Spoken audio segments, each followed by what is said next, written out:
Can you guys hear us? Can you get a thumbs up from anybody who can hear this?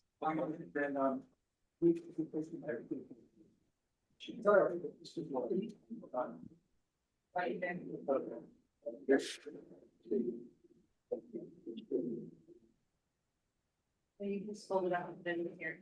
Oh. And you in this, hold it together. Oh. Give me a copy of the license.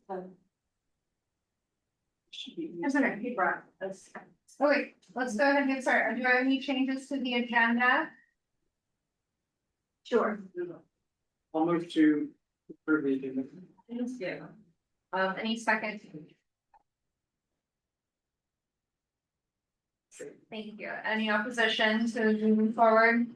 Okay, great. Do I have any changes to the minutes? I have some things. Okay. On the representatives report.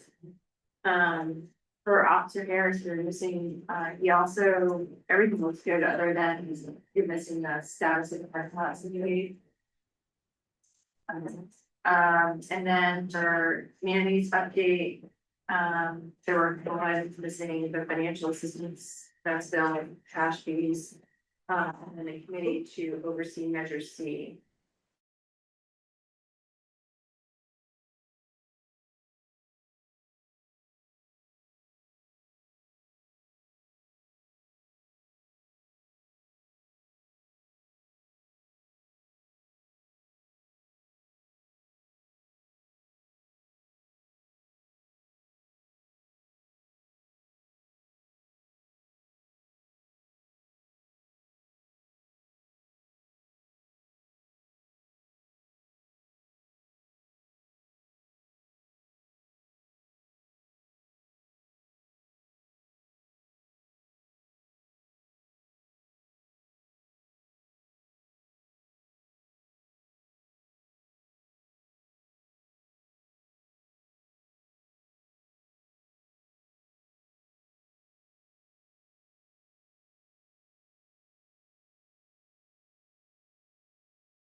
Communities like Ocean Beach or Ocean Beach Project Merchant Circle District was established in 1999. There are only 72 contributing resources or designated properties that are deemed historic, and those cannot be changed or cannot do a project on there, but anywhere else you can. And if Ocean Beach were to become a traditional historic district, there would need to be 65% of those properties have to be contributing resources. Because in the case of Ocean Beach, it would mean that they have to be beach cottages built from 1925 and 1931. And that's 1,950 of those that have to exist in Ocean Beach for it to be a traditional historic district for the entire thing to then be zoned that way, and then no complete community projects would be allowed there. Can you say those numbers that were from? So it would have to be 65% of Ocean Beach planning area. There has to be a beach cottage built from 1925 to 1931. For it to be a traditional historic district, which is 1,950. Yes, so there has to be 1,950 beach cottages built from 1925 to 1931 in this planning area. Is there potential to change the areas to make it smaller than meet that 65%, or is that not a piece of them? That's just that's a whole land discussion to change that Ocean Beach planning area, so it's smaller. Gotcha, okay. Yeah, yes, Why did you start by saying it's bad, maybe? because that was the point of contention. I said it was a bad. Your boss made the motion to basically dissolve the district, so Again, it did not dissolve the district, it just clarified. it's a district in name only. It's an emerging district, yes, so it's only the It has no contributing, protections. only the 72 contributing resources. That's really needs to properly in the city. So that's number one. Number two, good news is our office is partnering with Parks and Rec. We're in partnership with Parks and Rec, working with the San Diego Parks Foundation and AARP for a grant for the fence here at Eber Street Park. The Parks Foundation is the one that's gonna officially submit the grant application. They are the nonprofit 501(c)(3) that can receive those monies, and then they will work with us, the city, if they get the grants to build the fence that we've been wanting for a very long time. So our office and the mayor's office came out with Parks and Rec and the Parks Foundation and AARP to do a site visit. The application, I think, is due March 11th, beginning of March, but the Park Foundation will do that. We got a letter of support from Andrea, who has the Capital Planning Board, the Community Foundation in our office, so that they can add that to the application. They have the invoice, so they know exactly how much to ask for. Parks and Rec is working with them. Hopefully we get it. And I'm working with Andrea and the Community Foundation on a walk audit so that AARP can have a stronger case to pay for this fence.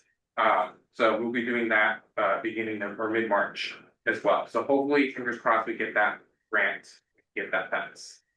And then lastly, we'll end with the city council will be on this their spring break legislative recess the last 2 weeks of March. There will be council meetings the first two Monday and Tuesday, and then after that, they will be on for tournaments and then back in April. That is it for me. Here for any questions? Anything else? Do we have any questions for G2's office? Online, maybe. Okay, I'm gonna start here. Anyone here have any questions for Jen's office? Anyone on the board? Great, okay. Andre, can you hear? Is it for Jen's office?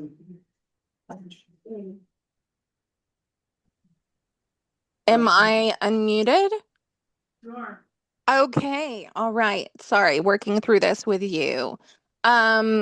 Okay, so Mr. Ray's just related to us some information about the number of historic cottages. There have been attempts by the Ocean Beach community to communicate to you that this is not just about the count of cottages and that the OB community plan specifies historical district designation for Ocean Beach. This includes other things like the pier, even though it needs to be re-engineered and rebuilt. This includes our churches that are a century old, organizations that are a century old, and many other things besides this number of cottages that several city staff members have tried to repeat. So, can RD2 staff and council member take that into consideration? The definition by city planning on what a historical district is, a traditional historical district, is a number of contributing resources, number of properties. It's comes down to that number. It's not about other things, other infrastructure pieces, churches, or what have yous in the community. It's not about the general vibe. It's about the contributing resources. So that number has to be 1,950. And in this case, it has to be those cottages built in 1925 and 1931. That's the way it was written. When this emerging cottage was written in 1999, 2000 time, and then the traditional historic district is how it's written by the city planning department. So those are the technicalities. Yes, and I am bringing into your attention again things that are specified in the Ocean Beach Community Plan that was approved by City Council and by the Coastal Commission. So I just might remind you to take a look at those things. And the plan is different from the historic district. Two different things, two different policies. There are a lot of nuances, yes, on the table about this.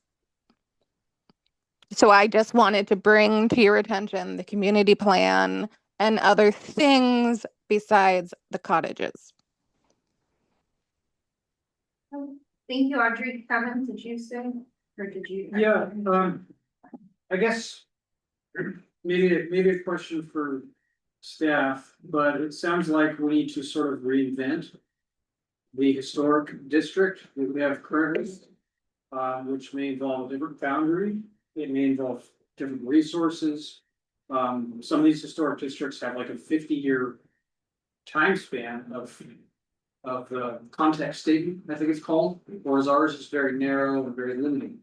And so that's something we would need the help of city staff to sort of re-energize and reboot that process to preserve what we do. And maybe it ends up being that there is no, no path there, but we don't know until we try. So we need the assistance of someone, I guess it's the city or Kelly Stanko or someone to help us with it. So do you guys want to redraw the lines or change the Well, I think as we discussed before, we wanna do a full inventory of what I guess would currently fit, see where those numbers add up to the 1950 number, and then reevaluate from there. Yeah, I mean, which Because then you can expand, like Kevin's saying, you can expand it a little bit further. I know like a lot of these, cottages were also built in the 60s and the 70s, that still looks similar. yeah, I mean, obviously what we have now is not cutting it, so. Yes. Any more questions for G2 before this officer Harris ready to go? Or Officer Harris, are you still based on the available? too? If you still Did you, and we didn't confirm a date, yeah, we're just waiting for. Yeah, I'm still waiting for the advice. Okay, one sec. Are you ready for him? Yeah. All right, go ahead and unmute yourself.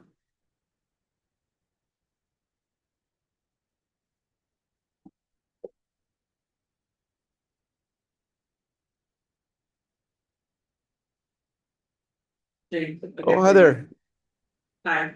Sorry to step out to get a charger for this thing. Sorry I couldn't be there tonight. I had to pick up my kids from school today, so I'm here. A couple of things from the department. So we are in our budget planning season right now. So as a department, everything's on the table because we're a big part of the city budget. And so there's a survey that's put out by the city. I don't know if that was already mentioned, but I will forward that to you. So essentially, we're just seeking the community's input to take that survey.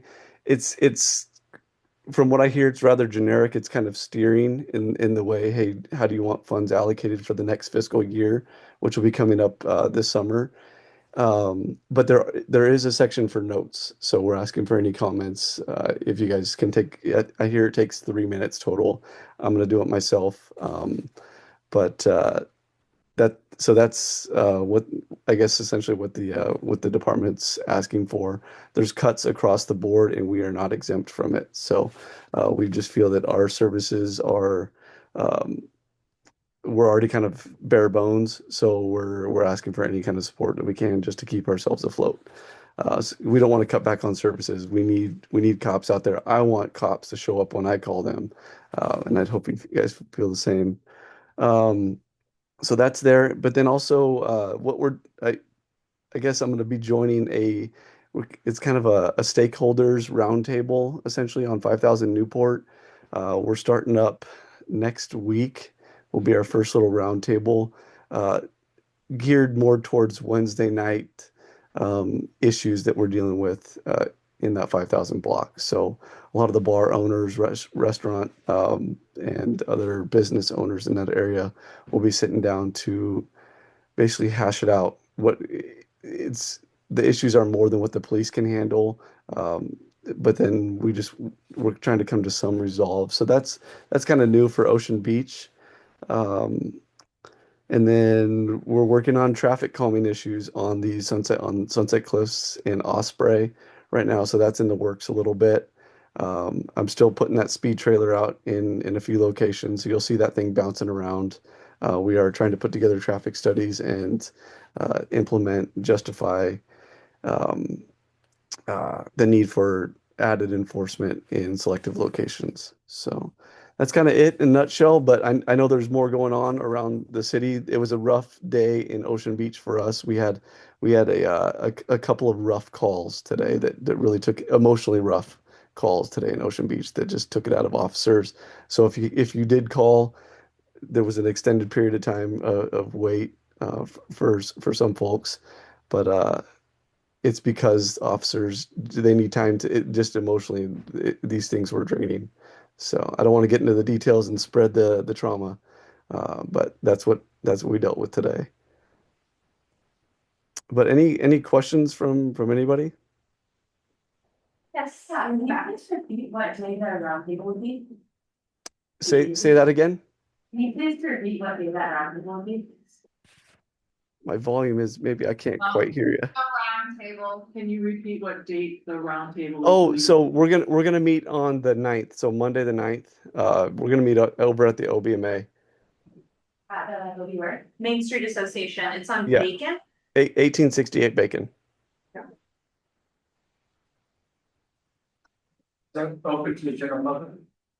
Is that It's book? it's geared right now. It's mainly the bar owners, the restaurant owners, and small businesses right there that are directly affected by Wednesday nights, the farmers market, and everything else that goes on.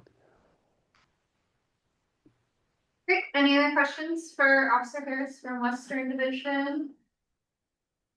Okay, the mayor's office wasn't able to be here, but they did send me an email, and I will post this link on Facebook because I think it's important.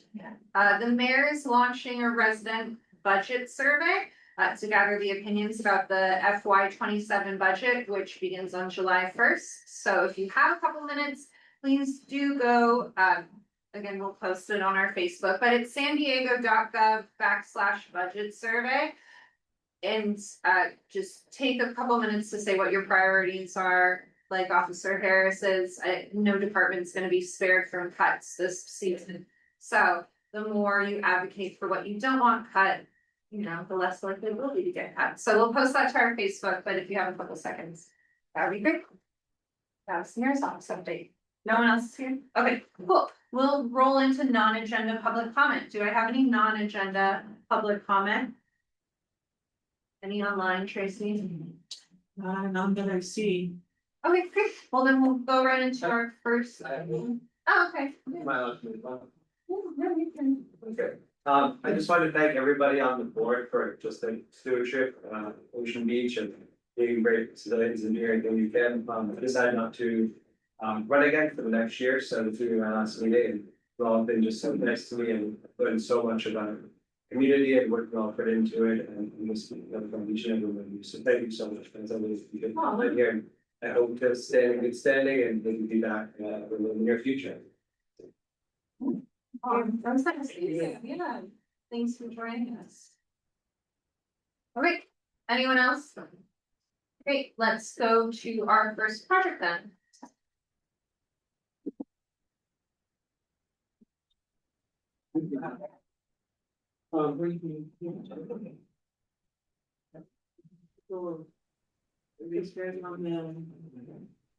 Yeah, our presenters. Use it online. Is that not geosoils? Is that on-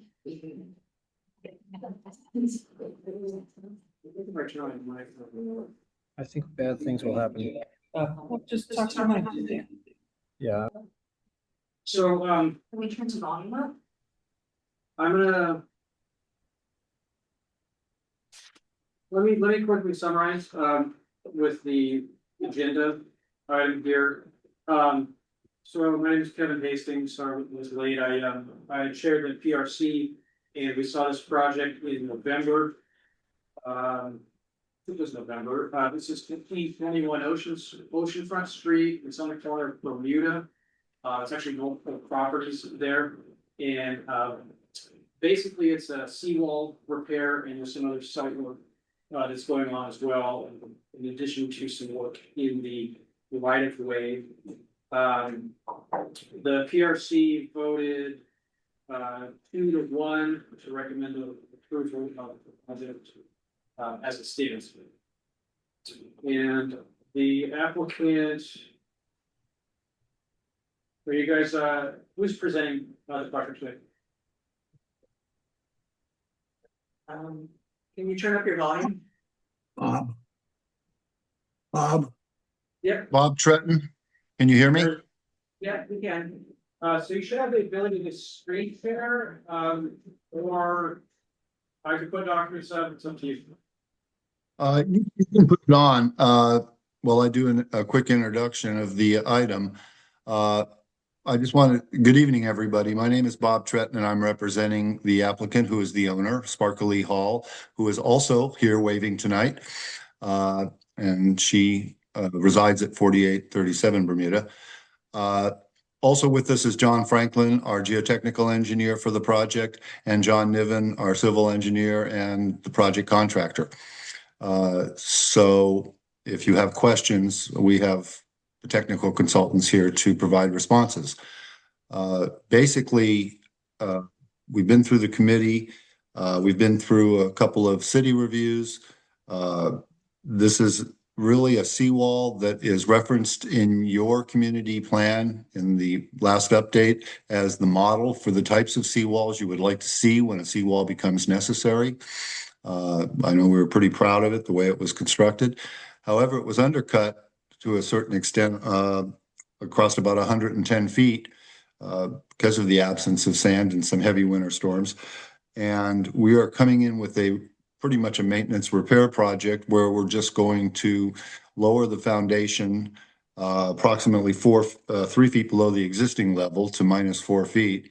And that will, because of the way it has to be constructed, that will project out about 2 more feet seaward. And then again, it will be hand sculpted and color treated to basically blend in with the balance of the wall and the bluff. So it's obviously an essential project. Otherwise, the balance of the wall, a good portion of the wall, could be severely impacted if we don't get this maintenance work done. It's really the issues that we had with the city that we discussed with Kevin and the committee. The big issue initially was that the city wanted our client to basically pave the entire alley, Oceanfront Street, which had been used as a kind of a walking pathway for decades. And we kind of resented the idea of paving an alley being tied to maintenance on a seawall. But the city came back ultimately and they said they presumably had gone a little overboard, and they said they would tie any future pavement of that area to future development. So that issue was off the table. And Kevin, if you had a couple of specific issues that you wanted to address, I know you addressed a committee, perhaps you could raise those and we could, kind of respond to any concerns that you had as the chair of that committee. Yeah, the reason I voted against it as presented was mainly because of the view easements along the sides of the property. On these last block to the ocean, your side setbacks have a view easement, so you can't build into them, or you just can't build tall structures in those areas to block the foot of views. I think there's a 3-foot height limitation within those side setbacks, which are probably 4 feet or so on each property. So if you have maybe 2 properties together, that could be a 8-foot opening potentially. And I saw that there was maybe over the years, encroachments. They get built up, fences get built, they get higher, they get enclosed. There was an encroachment in the alley that's, I believe, is being corrected as part of this permit. Sort of the entrance way to the entrance gate to the house. So those were things I did not see the city flag those on the cycle comments yet. But I just wanted to make sure those were on record and those were addressed. Well, the fence line and discuss required us to document that any areas where the fence goes outside the property line, it has to be removed or brought back in. And that is near the entrance to the residence and a little bit, I believe, extending to the north. So we're going to take care of that. That's noted on our plans now, that I sent you. Well, no, that was you're talking about the,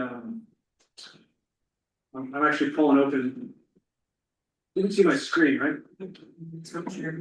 Oh, it's new? Yeah, if you want to bring the plans up, you could indicate on them what area you're talking about.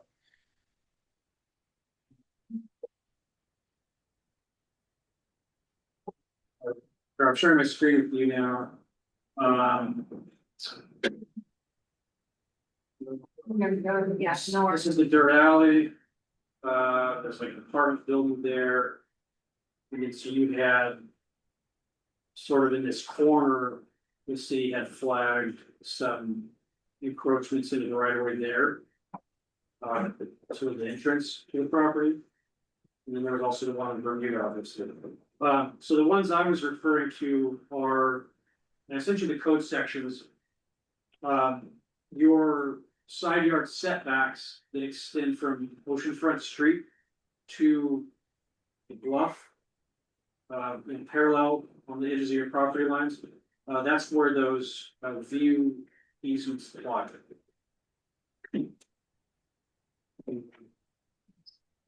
It's allowed there. So here's like the street here. And so I think this section here, if you see that, that's part of the city flag.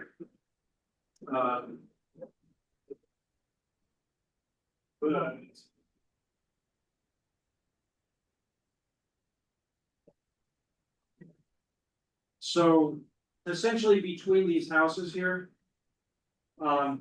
And I don't know if both of these are part of the project or not. This is a public view. So all these, these tall fences and things that over time have been built up, aren't supposed to be there. And so you may disagree, but I can send you that code section again, and show the plan and talk about. So here was the fence, before. And then of course, everything gets taller and taller and taller, gets blocked in. So that's why that code section was there. So that was the reason I didn't support it as a.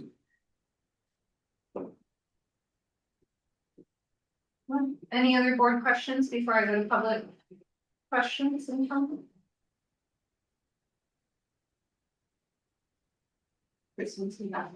Wait, no one? Oh, Barbara?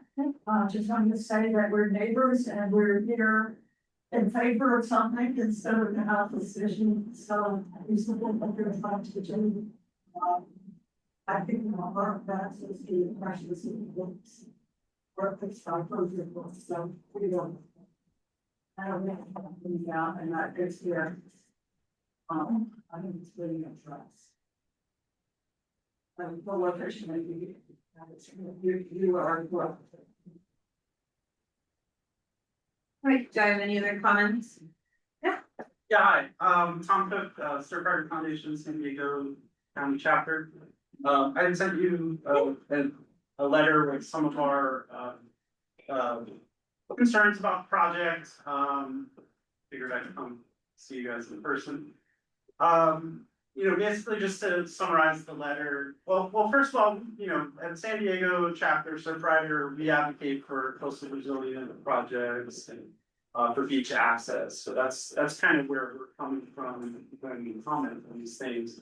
And to summarize what I wrote in the letter is, one of the things we saw in the correspondence was that the repair. It made it sound like the repair was going to extend the life of the seawall. And I have it on my phone, but I won't even try to read it, but, I'll draw you to the letter, so. We just wanted to make the, point that this repair, this, I think, was it 200 foot long? Yeah, something like that, should not supersede the working life of the actual seawall that was installed back in 2010. The words in the applicant's response, I think, to some of the city planner's questions were a little vague in that. So we would like, while they're doing this repair, to provide, a reasonable lifespan of the seawall that is there, the existing stuff from 2011.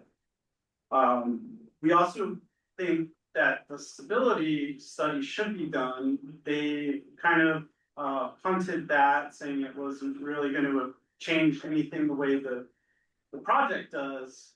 But it's a little ironic because they also mentioned that they weren't aware of all of the issues when they originally designed the seawall in 2011, which may have led to some of the damage that we're seeing. And finally, we have some questions about sand mitigation fee. I think the Coastal Commission had mentioned that the site development permit, which I couldn't pick up online, but it mentioned there was some in the original project, the sand mitigation fee had been paid in kind to some other project. I don't know if that's been resolved. I haven't been able to check any of the responses on the website today. So we would like that to be part of the record. And then any additional sand mitigation fee, we just want that to stay in the neighborhood here. For Bermuda Stairs are the closest access point there, and maintaining them should be at least somewhat related to these projects. And this area is an erosional hotspot. There's between there and Sunset Cliffs. Yeah, so I mean, if we're gonna continue to improve these properties, and essentially bring their value up while we're also dealing with emergency seawall permits and the like, we'd like some of that mitigation and we want to know that it's being spent there. Thank you for your information. Yeah. Anyone else? Before I see Nick, do you want to say something, or you're just? That's what my question was, were you talking about like going off Computer Street? Yeah, right, yeah, very good. Okay, I was confusing it with in the sandwich. I think, I saw someone. yeah, I think Audrey has a question. Or did the applicant want to respond? Do they know anything about the sand mitigation fees? You'll have to unmute yourself again. Or turn up your volume. I believe the applicant is currently, I do have my hand raised, but the applicant's responding now. Is that correct? Yes. Yes, Yeah, say one or two, yeah. And then we'll go to. yes, you. yes, this is Bob Tretton. Can you hear me? Yes, we can. Okay, great. The project was some emergency work was done earlier than the final project approval under emergency permit. The project was approved in 2011 by the Planning Commission, and a sand fee was required and a sand fee was paid. We can document that. We also received some credit, I believe, for thinking back 15, 16 years. We received some credit because there was riprap extending approximately 15 to 20 feet out on the beach, and there was the remnants of an old many decades old seawall out there, and we removed all of that, so we created more usable beach by putting the wall up and removing the riprap. And we will be the sand fee was a 20-year sand fee. This project, the Coastal Commission did not claim jurisdiction in 2011. They are claiming jurisdiction now under a new methodology of their mapping staff. And this project will require a coastal development permit to be issued by the California Coastal Commission. And we really only have approximately 5 years remaining on our mitigation that was taken care of in 2011. So the Coastal Commission, if not the city, I'm sure the city will require too, will require that to be extended. So we will be paying additional sand fee mitigation for this project. The other comments that were made by Surfrider, because I hadn't seen their letter, questioning. Airplane flying over. Pardon me? We have an airplane, an OB pause. Okay, sorry, go ahead. All right, I'm sorry. They raised the issue of the life of the seawall. The Coastal Commission makes a determination of the life of the seawall without maintenance as 20 years. Historically, for the last 20 or 30 years, that's what they've done for the purposes of assigning mitigation, and then requiring a project to return. City hasn't done this, but the Coastal Commission does. They require a project to return after 20 years, amend their permit to pay additional mitigation if they're going to maintain the seawall. The life of the seawall is tied to, well, in this case, it's not even tied to the structures, but it would be if there was a new structure, they probably wouldn't allow the seawall to remain. But if the structures that were there were replaced. But the life of the seawall could be, 100 years longer. The seawall has got tiebacks. It's a retention wall. It's there to last. And it's unfortunate that because it's set back and the beach sand was wiped out, that it did get undercut a little bit through the formation materials under it. That's unusual. And quite frankly, when we do this permit and we go to the Coastal Commission, they're going to put an amendment on this permit requiring the applicant or the owner or the future owner, if there's a different one, to return in 20 years to amend the permit and pay additional mitigation if the wall remains. So they take care of that. But the requirement for the seawall was that it be maintained. The requirement for all seawalls is that they be maintained. So, and again, I'll note that of all the seawalls, and I've processed a number in Ocean Beach, and John Niven, who's with us tonight, has built a number. Of all the seawalls, this was the one that the Ocean Beach Planning Board said they wanted to use as a model for future seawalls, because it was, I thought, extremely well sculpted and color treated to really try to match in. Our client was very interested in making sure that this was an addition and not a detriment to the aesthetics of the area and to the beach. So we created more beach space by this wall. We're allowed to maintain the wall. Not sure that the wall's maintenance should be tied into upland development issues, but with respect to the issues that Kevin raised, if you choose to recommend approval of our maintenance, which I hope you will, I would welcome you putting in your caveats of what you'd like to see tied as requirements as a part of the project. That's certainly something that you can do, and we'd invite you to do, so that we know, and the city knows what your specific concerns are. And I think I responded to each of the comments that was made. Audrey wants to make it. Audrey, do you have something to say? Go ahead and unmute yourself. Okay, so this is my turn now. One second, and go. Okay.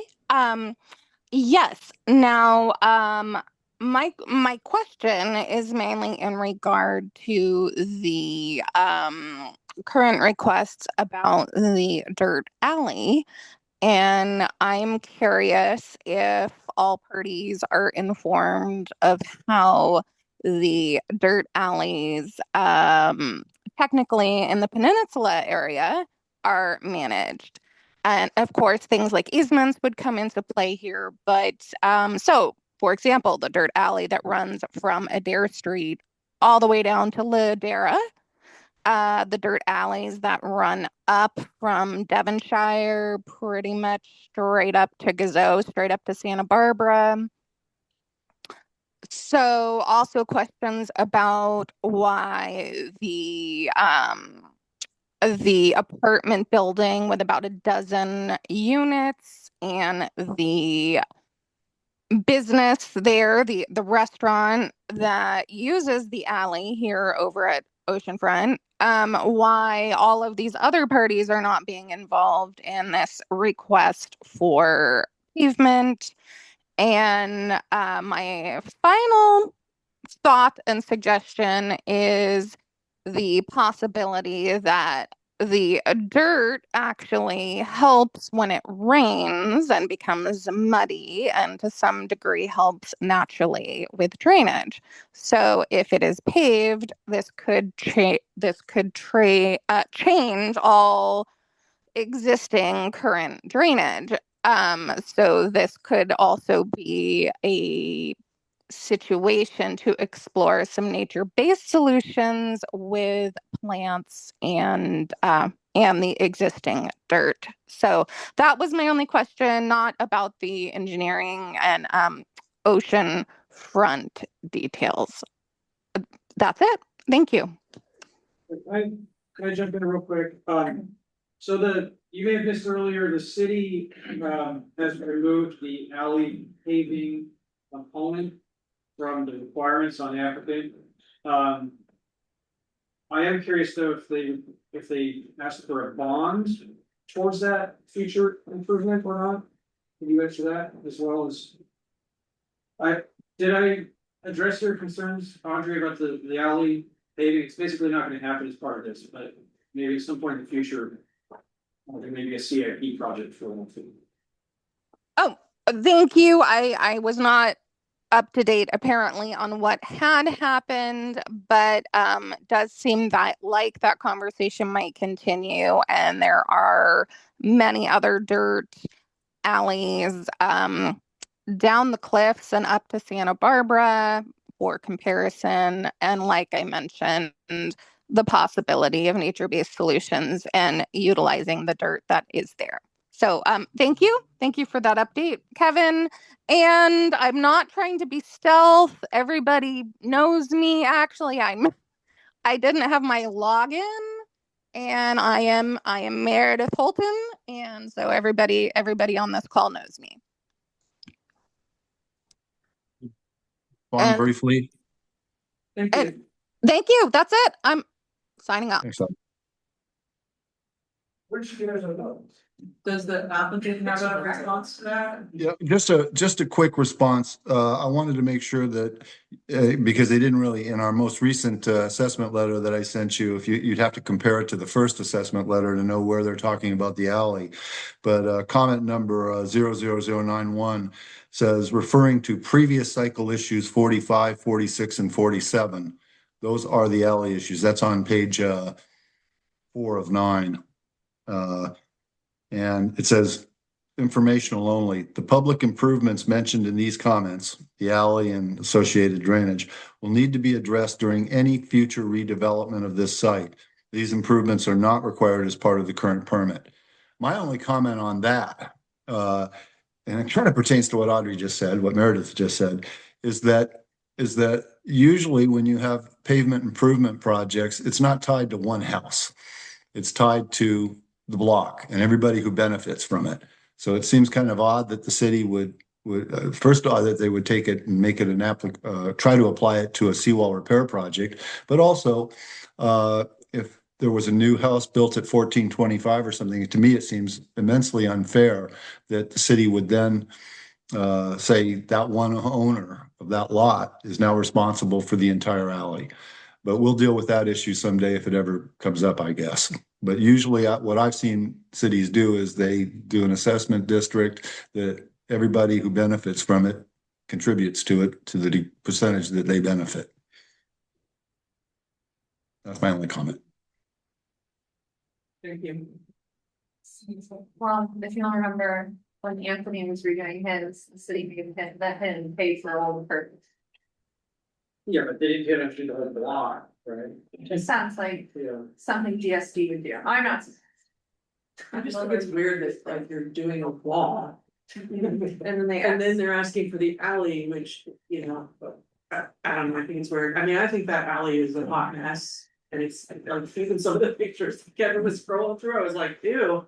I would hate to have to drive through that or walk through it, but for the most part, I mean, I do think it's really weird that the city is asking. Or was asking for an entire alley repaved because somebody else is doing their wall, it's just.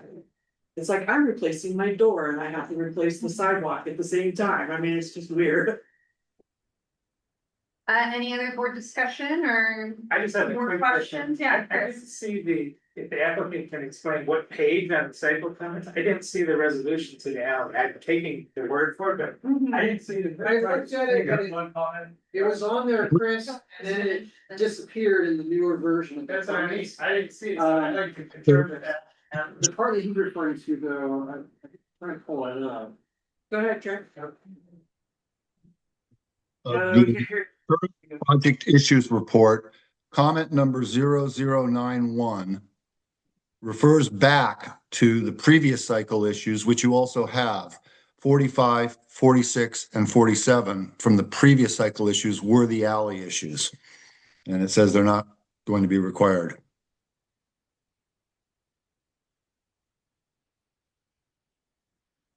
Yeah. I have some things about that. Yeah. He's placing them in the alleys, related to the coastal resiliency plans, making it sound like cliffs behind. Thanks for putting that up. There they are. Was a huge issue about alleys everywhere, not just this particular bird alley. There's a resiliency planning committee and commission, there's a young home thing. Yeah, all having to do with dirt alleys and paved alleys. The fear being that the city division sees as through streets when there's too much traffic from all the building. So that's the other side, so not make it so sides that get free traffic. There's a lot of dirt alleys. Yeah. Any other questions, comments, Nick? We were down there one Saturday and, there was concrete trucks and pumping trucks and whatnot, and, they were so rude, they were like, they may as well just told us to, because. For this specific project, or do you know? At what that hotel, project? at the hotel. At the hotel, so it's a completely separate project. Yeah. So, okay, so, I'm afraid of what that place is gonna do. okay, I did get a letter. Also, another one that they weren't unfortunately able to show up. So I'm just going to read it into the record. This is from Nat Gerard. He said, "We're destroying our coastlines and much of our environment. Wherever possible, we need to be looking for ways to reverse or reduce the damage done to these environmentally sensitive areas rather than harden it. Deepening the foundation and moving it seaward is a step in the wrong direction. The eroding cliffs, a natural process which should be expected, are a perfect example of the reason we shouldn't be building homes at the top of them.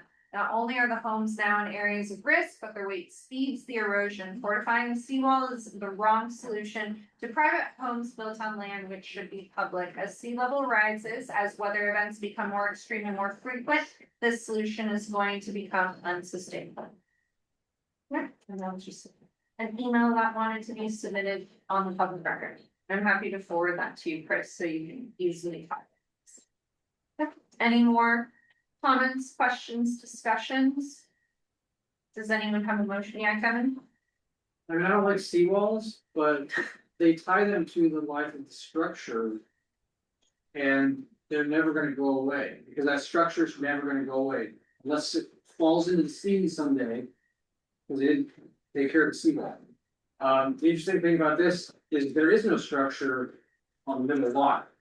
But I think it's an easy argument to say that we need to fix parts of the seawall, and the entire seawall is at risk, and now our structure that is. Yeah, you're correct, the seawall itself is not something that gets protection. Right, it's structure, so it's a necessary evil, I guess. I would move to support the project, as long as they comply with the visual corridors as stated in section 132.0003.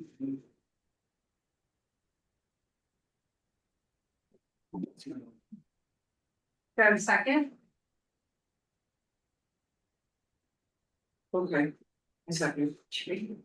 All right, do I have any discussion on that motion? Do we need to repeat it for those less than that? No, I'm just kidding. Thank you for helping, yeah. Any discussion? Any questions? Yes. You want Kevin to repeat it? Yes, please. Okay, Kevin, please repeat it loudly. Project. I'll move to approve the project as presented, contingent on them addressing the visual corridor requirements of section 132.0403. Great, thank you. Virginia, you good? Okay, great. Okay, no further discussion on the motion? Okay, I will ask Chris Give me the the numbers. number again. 132.0403. Who's backpack? There's people here. Yes, Nobody. okay, Chris? All right, so we have a motion to approve the project as presented contingent upon addressing the visual corridor. The visual corridor as referenced in one 132.0403. Visual corridor requirements. Requirements. Okay. Well, they won't listen to our community plans, so you guys will listen to them. I gotta say, the seawall is not extending, it's not cheating, it's not adding private stair access. It's following the. Wait, Chris, do you want to call the roll? All right, so, okay, so Kevin? Yeah. Tracy? Yes. Me, Chris? Yes. Craig? Yes. Chris? Yes. Chris? Yes. Barb? Yes. Virginia? And Andrea? Yes. Okay. Thank you. Okay. I'll We appreciate have that- Yeah. That's what you do. Thanks, guys. What's the turnaround time on this one? We'll Really? send them out the next day. Oh. It's not I hard. mean, this, the requirement. 48 hours, just. No, I don't, maybe it is, yeah. Alright. Alright, thank you for It's not getting involved in these. bearing with us. Okay, so seat at the table, is something the CPC is pursuing if anyone's been to a city council meeting, you know that city staff gets designated time to give a presentation, but, you know, no other CPGs or community groups who are directly impacted by whatever decisions are being made gets time specifically to oppose the project. So like when we appealed the project over in Paloma, that would have been applicable here. So we would have then been designated, you know, 10 minutes, 20 minutes, however much the city staff needed to present. As the opposition, we would have gotten the same designated time, which we don't currently have. And they want to apply that to different, you know, other land use decisions where community groups are directly being impacted. So maybe package A would have been another time when we would have gotten dedicated time. So the community planners committee has pushed forward with this, and they're asking all of the other individual community planning groups to review it independently because it was pushed through CPC first, and then send separate letters depending on what we've received. DSD has responded in a typical DSD fashion. However, Joe LaCava did invite the CPC chair as well as the vice chair to the next rules committee to present this, so even though DSD is like, screw you. The city council might move forward with this, I don't know, it's on the next rules committee. Agenda, I think, so. I thought it was worth some time considering. Especially, although I don't think, there was something else that was happening about changing the rules of public comment, so you can't see as much time, because you have to treat online speakers and in-person speakers equally, and they don't let the online people see time.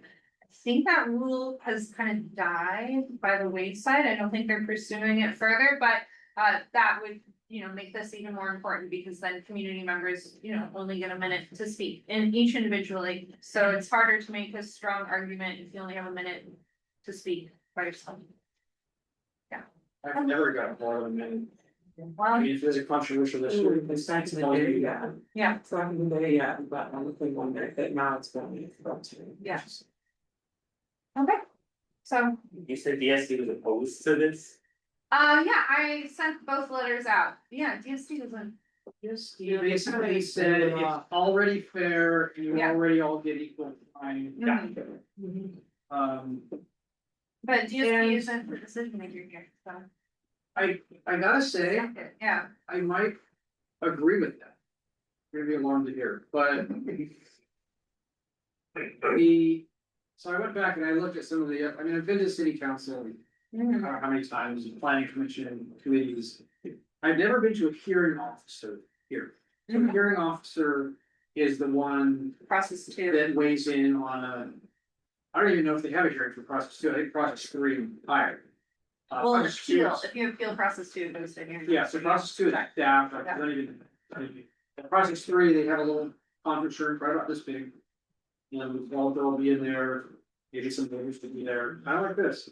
And the ones I looked at, the city staff went through all the presentation.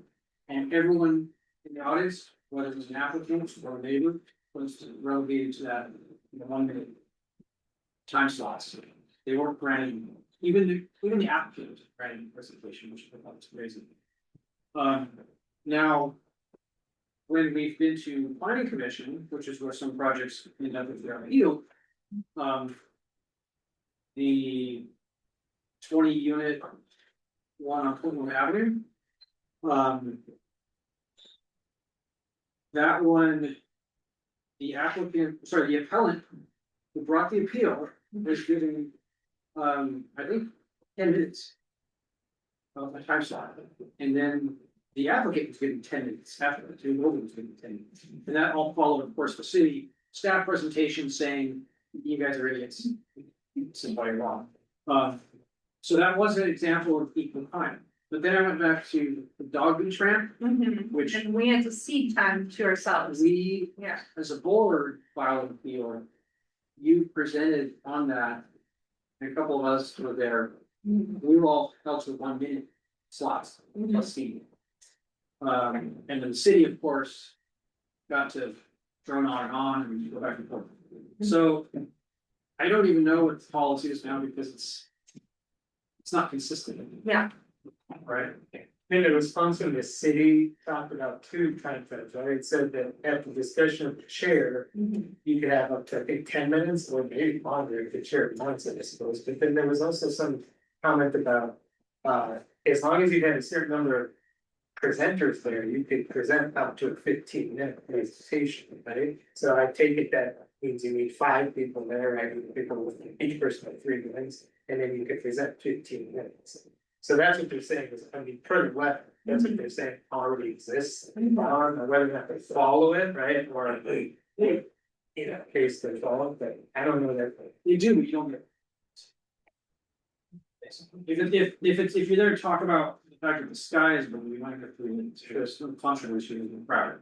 But anytime it's controversial, it's always 1 minute. Because what I'm saying is because it seems like this was born out of the desire to have a presentation to presentation, apples to apples, right? Which it sounds like the existing bylaws allow for, right? As long as you say, we're gonna make a presentation, we should be granted up to 15 minutes to make that presentation.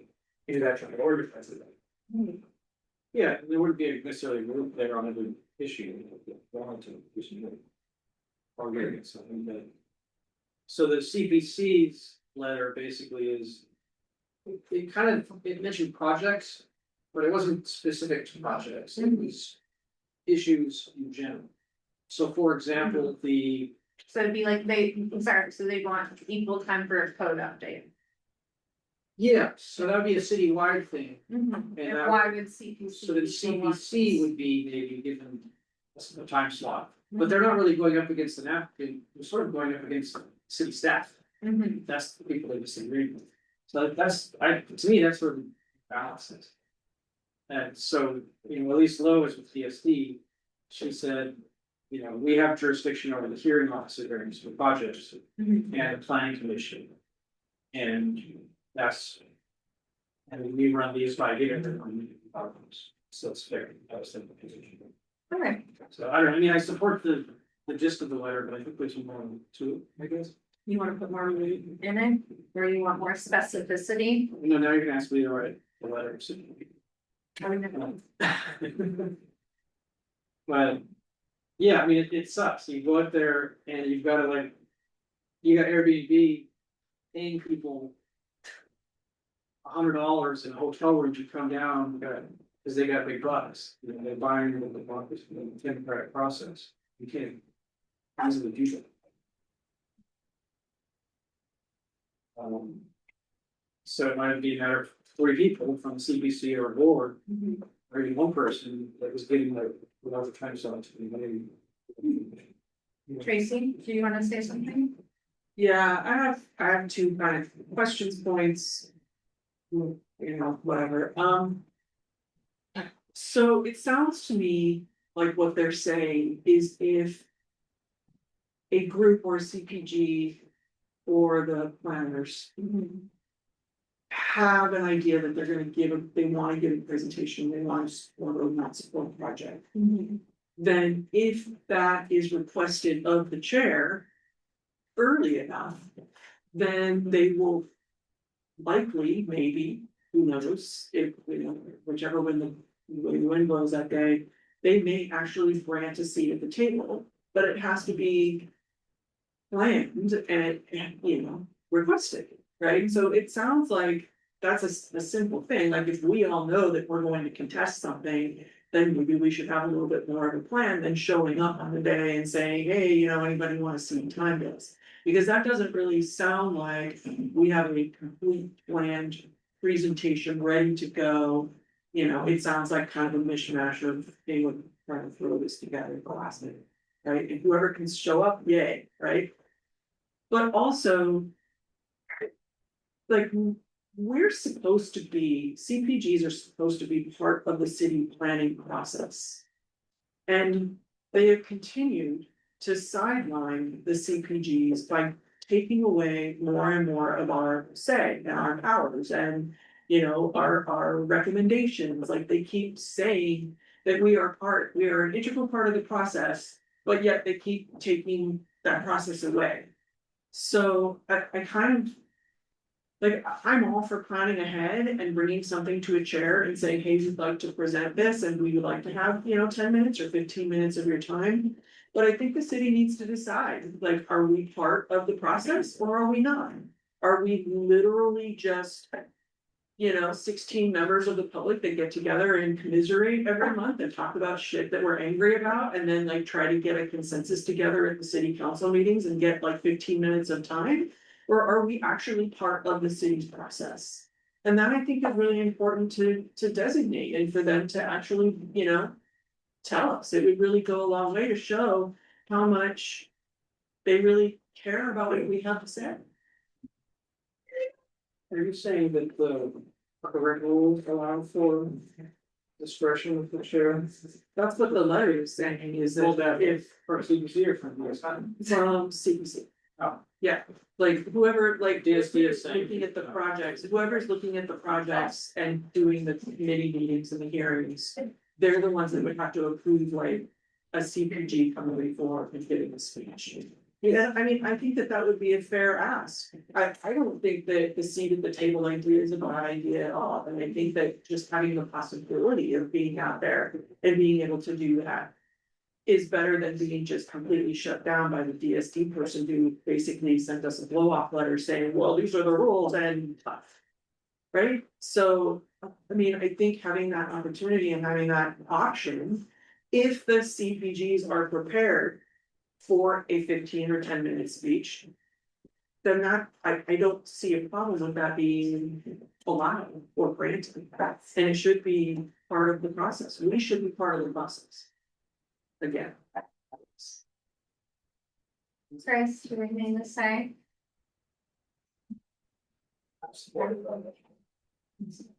Chris.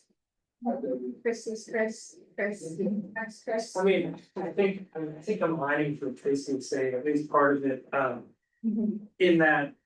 The best way to fight fires is fighting, so if we're up against these formalized presentations, then the best way to convince.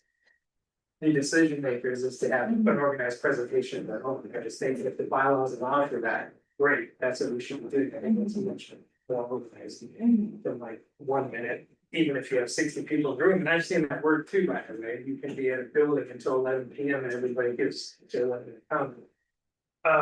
And then to your second point, I agree, but I don't know how do we formalize that, right? We're all, I think, saying the same thing. What is our role in this process? There was a time when we had DST here, and that kind of ebbs and flows. Sometimes we have steady representation, and then it just goes away and we don't know. So, I don't know how to answer that, but I think there needs to be more of a presence and sort of an established, this is how we do work together. I think the starting point has to be the lead. How do you have ongoing representation that we can in real time ask questions and then inform the role. So I'm probably not in support of the letters because it seems as though the bylaws allow for that organized 10 to 15 minute presentation. But to the second point, I would love to make a request to DST that we have formal representation at every meeting. And that's just like the low hanging fruit. Or, Virginia? Do you have any comments? This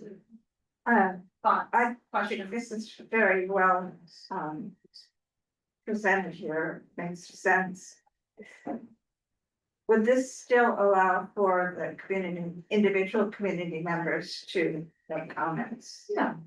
So this would be in addition to that, it would be a organized presentation. Yeah. Yes. Yeah, I really would support that. Do I have any public comments or questions? Yes. The Ocean Beach Historical, a great deal of us went down there, but we're not considered. Either that we had to do our 1 minutes and get 1 minute and get people to go there. And here they were talking about historical cottages and historical. And I don't think that's fair. We're a nonprofit group that's been here for 32 years. And I think it's really unfair that, we have to beg people to come down and we still only got so many minutes. And I don't think that's fair to the community, especially when they're talking about historic designation. And which they want to take away from the cottages, and they want to take away the benefits, and they want to take it away if they sell the cottages, they could take the designation off it. And we don't have time to talk about that. And also, the people on the phone, they only took 5 of them and they cut them off. So these people are waiting on the phone. Some of them may be talking about lawsuits and get cut off, and so they can't, file a lawsuit because they didn't get to speak at the meeting. So I think there's a lot of in between things that need to be looked at here. Because, it's just not fair for people. And having to go down there, and a lot of people work too, so they do call in. And if they're gonna cut them off after 5 minutes, it doesn't seem fair to me. There's nothing. I had no idea that the public got such little time compared to everybody at there. I guess I'm naive. Yeah, I just wanted to address your comment is that. So the planning boards of the CPGs are actually indemnified by the city. They are beholden to the Brown Act. I mean, everything that the city is, we are as well. So we are not technically like a nonprofit or something like the Historical Society or the VNA or something like that. So if what I'm saying is like, if we want to do like an organized presentation in support of the Historical Society kind of thing, then that would be something that the Historical Society would probably go through the CPG for and try to formulate a presentation. And then the chair or vice chair of the CPGs would be the ones that would actually give the presentation. So you would still have a voice, but because your organization isn't. I But mean, we wrote the documents for historic cottage and Priscilla went around and, you know, documented all this. Right, And and we have a historic cottage program if it wasn't for it. and I'm not discounting the work and all the effort that the Historical Society put into all of this. There is absolutely no discount. You guys did an amazing job in the presentation, the setting up and the whole deal. But what I'm saying is that the planning boards of the CPGs and, you know, we are all, the CPGs are technically part of the city decision-making process. And nonprofits are community groups. So the city's gonna look at like nonprofit community groups differently than, at least I would hope they would, than the CPGs. So what the Community Planners Committee is trying to do is get a seat at the table so that CPGs can fight for the projects that community members want to fight for. Because we're all here for community members. And if something goes through us, then that's even more powerful. So what about timing too, because a lot of times these council meetings, they, you know, you have 1 week. And trying to get a nonprofit group together to talk to you before that and to figure out plans and to explain our end of it. You know, it's not easy. And who starts at 2:30 in the afternoon? Okay. Well, yes, I mean, that's a good point, Andrew. So the timeline. If a CPG wants to fight something. Or people in the community want to, or an organization wants to use the CPG as a conduit. For that time slot, kind of ask in advance. Does the board now need to have a special meeting to vote on something, or can it just act on its, if it supports something? I would assume they're gonna have to have, yeah, a special meeting, publicly notice, taking your action. Right. And then, you know, what if it's an 8 to 7 vote? You know, right, it's not always a slam dunk deal. We have Tyler show up there and tell everyone our planning board is a bunch of idiots. So. I mean, the board has a duty to, I guess, try to represent the interests of the community as a whole. But those interests are often divided, so. I'm not sure how the specifics should work, but. Yeah, it's absolutely necessary. I agree with Tracy that CPGs would, given that ability, it would open up the door for. Really any group, as long as they get the CPG, like CPG's attention. And, But the community plan that went through 14 years ago, a lot of work went into that, including the program, but also the whole history of OB, that is the first whole part of that community program, was written by our group, not you. And I'm not sure you guys can come close to the history of the people who were part of this group. Ruth Heldon wrote the Bible to Ocean Beach. I've written 3 books. Yeah, You know, on the yeah, I mean, the whole community. plan update was far more than, it was definitely not just. I thought of it was before. on a Absolutely. planning board, I have been on a planning board. Yeah. But in this case, and many of them, the historical should be there too. Without having to, you know, last minute go down and try and get people to give you enough time. Because in 1 minute, you can't do it, and I don't think it's fair, and I think cutting people off on the phone is not fair. Especially if we also had a lot of nonprofit historical groups, this was about historical Soho and Neighbors for a Better San Diego and all these different groups. You know, they should have as much share as the community, as the city does, as they sit there for a long time talking and talking. I disagree though, because where does it end? You could have 14 different community groups with 14 different positions on it with this issue. I mean, where do you decide where to draw the line on who gets a seat at the table or not? I mean, I think you have to use the CBG as that doorway. Because it is a, you know, it is an elected. officially recognized group by the city, which unfortunately none of the other groups are. Right, and And they don't even recognize us. You know? So this would be a huge one if we can get that. And it's not, I mean, to me, it's not really about like the CPGs against other community groups or take the CPG taking away something from the community groups. It's the CPG is a support for the community groups. Like, we want you guys to come to us and say, we want you to fight for us. We want that. Like, we've really had, I mean, to be honest, the CPG here, you know, the planning board doesn't get nearly as much attention, but we could. You know, this is the kind of thing that we really could have thrown full, you know, thrown it into this, helped you and supported this. And maybe if we had a seat at the table, we could have given a 15-minute presentation based on your information and your history and everything that you bring to the table. You could have been part of a subcommittee that, you know, quickly developed a presentation. We want to be here to support the community, but the community has sometimes somehow kind of forgotten that we exist, but yet we are tasked with being the advisory board, the local advisory board to the city. I know, I have been on the planning Right, board. so Okay? what I'm saying is like, we want to be here to support But you also, guys. we have a meeting the third Thursday of the month on topics of Ocean Beach.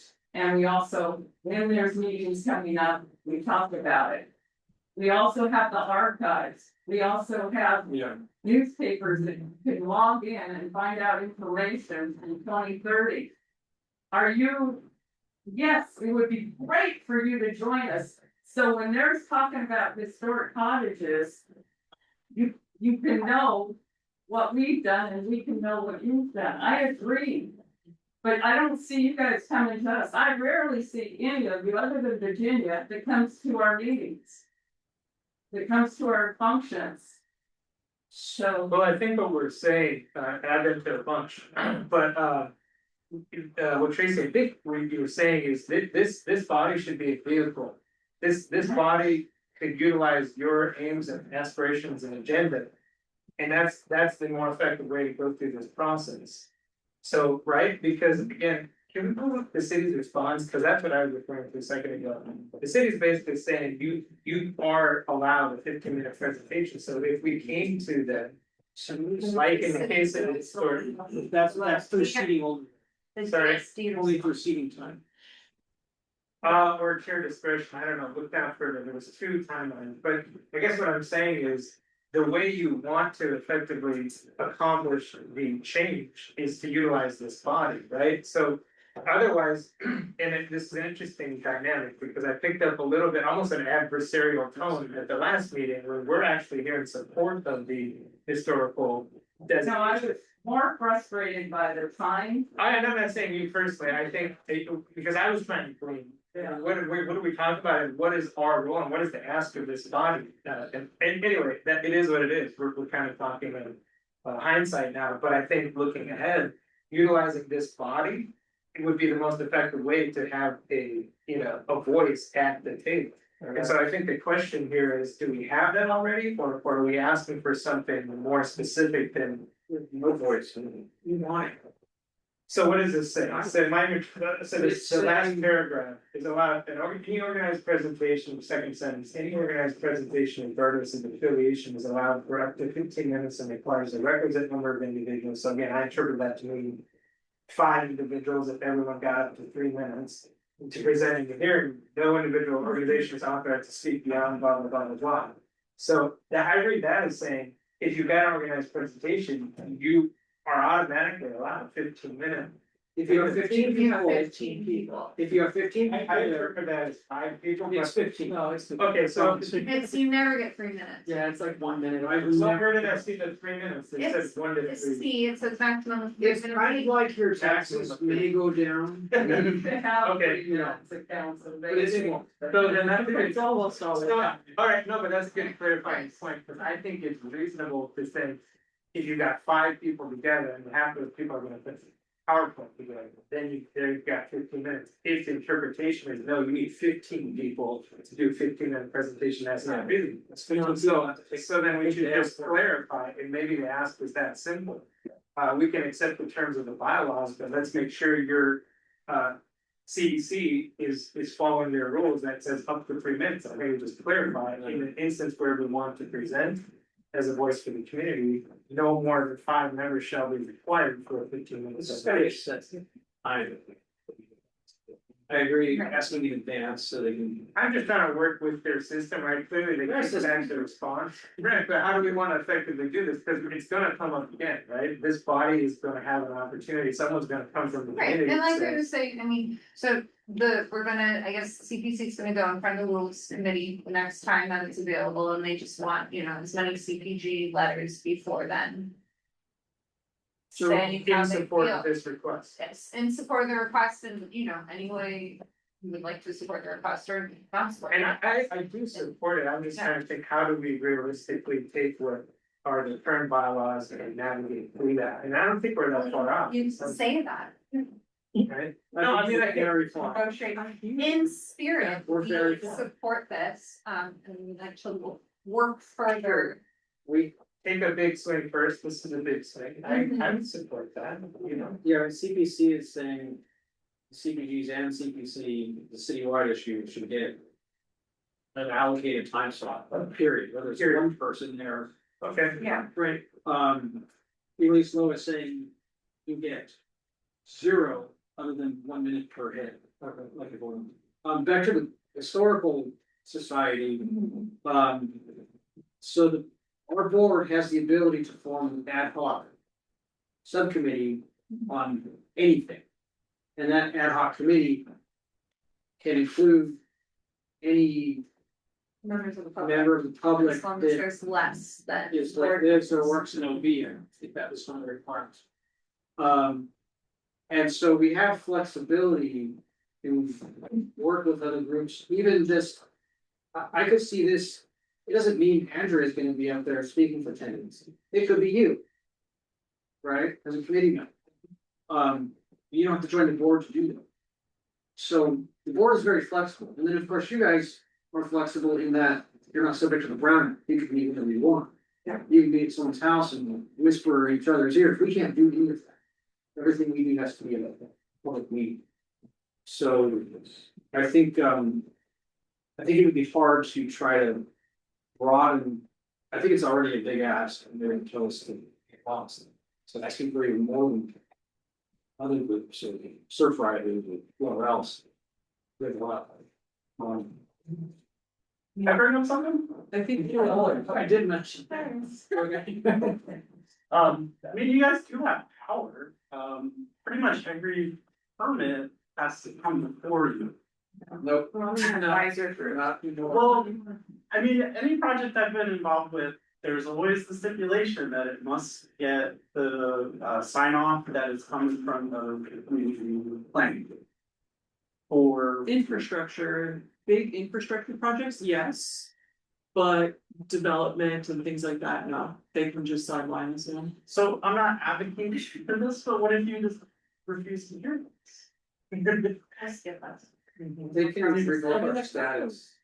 Yeah, another group can come and apply and take. And take over. But yeah, we've had applicants just say, or lie to the reviewer and say, oh, they support our project, and then Yeah. it doesn't check that. Well, the other thing I think is also, since we're doing the DSC bitch fest here, the slap in the face is that I mean, it didn't used to be like this, but I'm assuming you all need to go to their office to look at plans before they come and before you. No, they're digital most of the time, most of the I cannot go onto the city website and say, show me the plans. Yeah. And I cannot come to you to say, show me the plans. I need to go there. Well, actually. And the La Jolla group says that they don't get the plans before, they get them like a week before. It's kind of a separate issue, and I could talk to you about it for a while, but basically, there's a exception in the Copyright Act for public review processes. And in fact, when I was going through my folder, I had a separate folder for public documents, so I have to basically print and downsample someone's architectural drawings. There's an exception for that, so they are available. The city doesn't give them to us, but. You're right, we have to do any records, the applicants do give it to us. But they may not. Some contentious projects, like there's one on, down in Point Loma, next to the school. It's a. Cabrillo. Community project, yeah, next to Cabrillo. Albert. And, 1004. they've been. They won't. Give them any drawings. Well, we're big supporters of these groups, so if you need to sign on.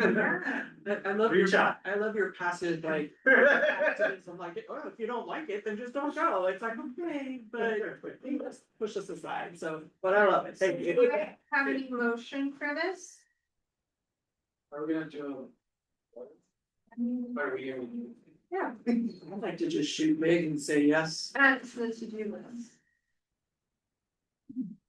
Or should this be? Quite frankly, I do think I should get 10 minutes up every city council meeting. Matt as well, I'm not gonna figure it out. If we don't like that, you represent the community's interest. Yeah. I mean, that's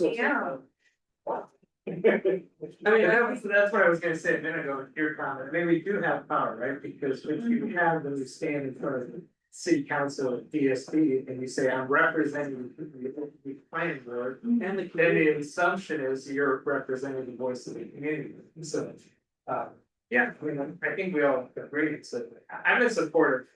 Let's take a swing, if you wanna stand these time at every meeting, like. Yeah, so the thing that appeals to me about this is, when staff is giving their presentation, the city council members actually can ask them questions, they can answer back. And that would be the thing I'm most interested in being a seat at the table, yeah, instead of them just hearing us, maybe walking away, maybe rolling their eyes.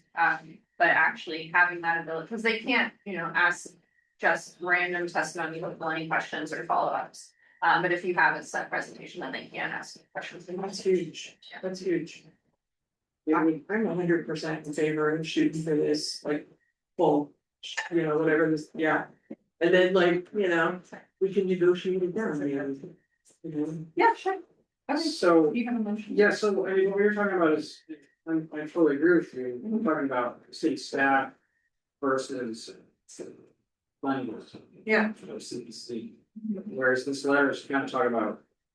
Applicants versus CPC, so if we wanna mention that, we should have that, if we fully support this. And yeah, bigger issue, because some issues do come in front of the full council. But like, I mean, for example, the STRO, short-term rental ordinance, that was all city staff, went on, and IDA went on, and so the treasurer went on.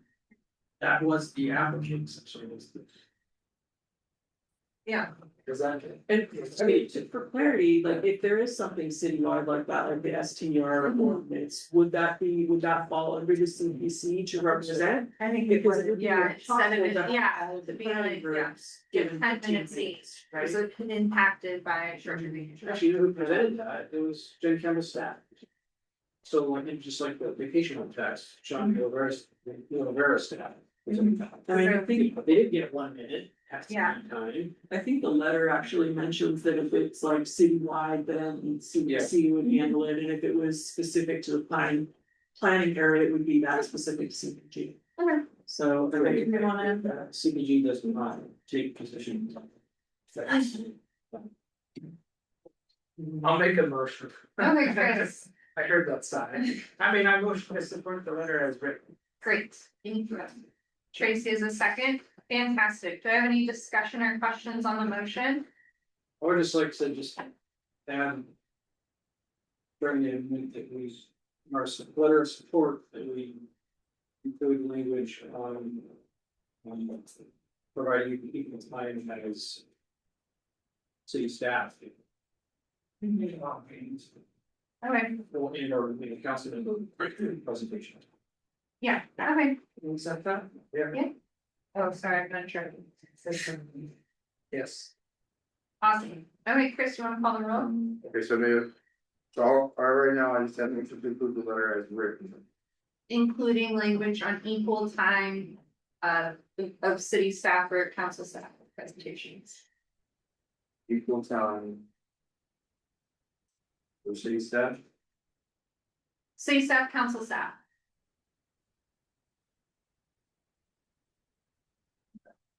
So motion to approve the letter as written, including.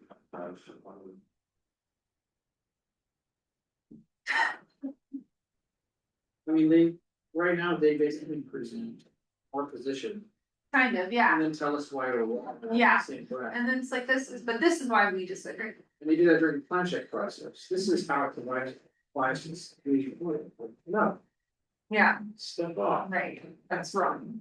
They should, if they're gonna do that, or at least maybe that's how we walk it down. We get to provide the slide. Like the city staff doesn't get to assess what our opinion is. We're They have to asking put for our big slide ticket, in. we're gonna, They don't get to say anything. 10% No is comments, no editorializing. they misrepresent. No, they do it all the time. Yeah, they agree. They put photos, they, and then. Okay, we'll keep that as a compromise. Well, we're running. All right, Chris, do you wanna call the roll? So, one time I'll say, I've got a motion to approve the letter as written, including language on equal time. On equal time as city staff and council staff. Yep. Okay, all right, Kevin, Yes. Tracy? Yes. Victor? Yes. Greg? Yes. Greg? Yes. Chris? Yes, and I have a comment to the public after the voting. Alright, Greg, Barbara? yes, Virginia? and yes. And I'm good. Thank you.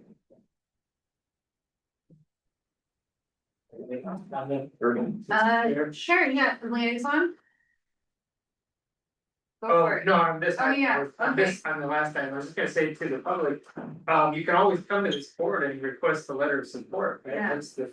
I agree with Kevin, ad hoc committee is a great way to, vision, but it's a quicker way is to say, hey, board, here's a position, here's a topic that's important to us, and we wanna ask you to take a position. By doing so, you're that step closer to us presenting and, being the voice in the room. Not that you might not already know that, but it's not out, that's, people do that, right? We get requests for letters, will this board support this position, take a position in this? And we say yes or no. So, that's it, Sometimes we'll show up for them too. yeah. Do we ever on Friday? Any other correspondence or liaisons? $891.58 is the treasury for the bank account. You already, I give them to recently. What was I gonna, oh, okay, I don't think this applies to anyone in Ocean Beach. But the zone 0 new fire requirements for defensible space around your zone and very high fire zones.